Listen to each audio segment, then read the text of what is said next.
with Yep. Coburg young gun Charlie Thompson. Charlie, good afternoon and welcome to Casey Radio. Thanks for having me. What has it been like from a player's point of view, having a month off mid-season? Yeah, it's been pretty weird. Sort of in one element, it's been a bit of a freshen up, bit of time at home, away from the club. I suppose we've had more time, obviously, than we know what to do with. But from a footy point of view, it's been obviously quite frustrating. We felt like we just started to get some momentum prior to the break, albeit a bad loss to Geelong. And then obviously sort of back into those small groups or pairs doing your training sessions out of hours. It was a fair adjustment. So luckily it was pretty quick, and it wasn't anything like last year. But in saying that, it wasn't much fun either. No, sure. You did have a great start to the year with those big wins over the Brisbane Lions and Port Melbourne away. That must have created a lot of belief among the club, and the players. Yeah, 100%. That's something Sturge has been driving since night one of pre-season, was that building that level of belief that we are good enough and that we're good enough to play finals. So I think we had some really good form in the practice game, which started to build that belief amongst the group. And then obviously it's just about taking that through into the start of the season. And obviously disappointing loss to Frankston in round one, but I think after that our form was really strong, and obviously we travelled to Brisbane and beat them, and a really narrow loss to Collingwood. And then obviously a really good win against Port Melbourne, which we hadn't done for quite some time. So yeah, as you say, belief was sky high. But I think the 4 sessions we've had since we've come back, the belief's still there. I think it still feels like we've got that confidence that we'll attack the next 9 or however many games it is, with some real belief that we can beat anyone. That loss to Geelong that you mentioned, the first nationally televised game for the club, obviously would have stung and would still sting. What did you learn from that? Yeah, that was disappointing. It felt like, as we just touched on, we had that momentum and that confidence, and I think maybe we just went into that game and went away from some of the things that we'd been doing really well in regards to our ball movement and our team defence, and we fell away in some really critical areas that night. And when you come up against a side like Geelong, who've got stacked with AFL talent and really well coached, if you're even a couple of % off your best, you can fall a fair way off on the scoreboard. So I think it was a good night of learning for us. We took a lot away in terms of where we can get better and what the benchmark of the competition is. But yeah, in terms of playing on TV and all that sort of stuff, it was disappointing that we weren't able to, I suppose, showcase what we'd been working on.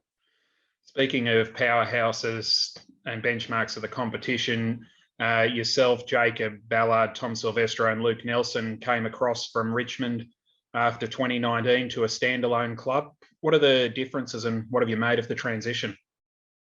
There's obviously quite a few differences. It's a completely different, I suppose, program when you think of the fact that at Richmond there might have only been half a dozen to a dozen players playing each week.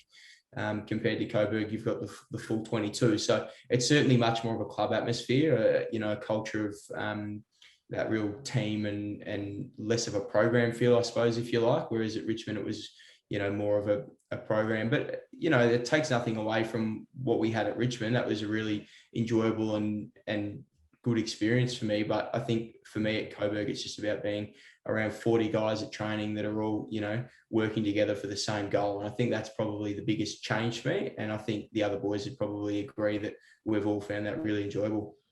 For sure. And your own form seems to have benefited no end from being able to string a few games together at this level.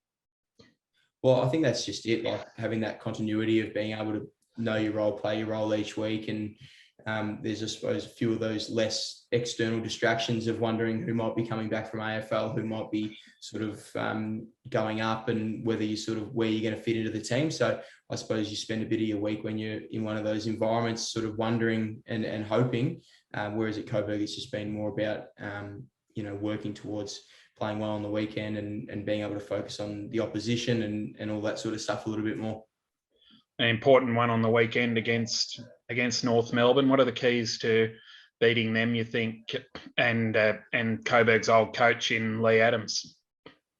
Yeah, it's I think a few of the boys were coached by Lee, but I I think with North Melbourne, it's, they're coming off a really strong AFL game last weekend. So I think they'll be taking a fair bit of confidence and momentum from that. They're a high handball team. So our D1 and our balance at the contest will be really important as they look to sort of chain away from stoppages. So I think if we can get that defensive balance right, we should be able to hurt them going back the other way.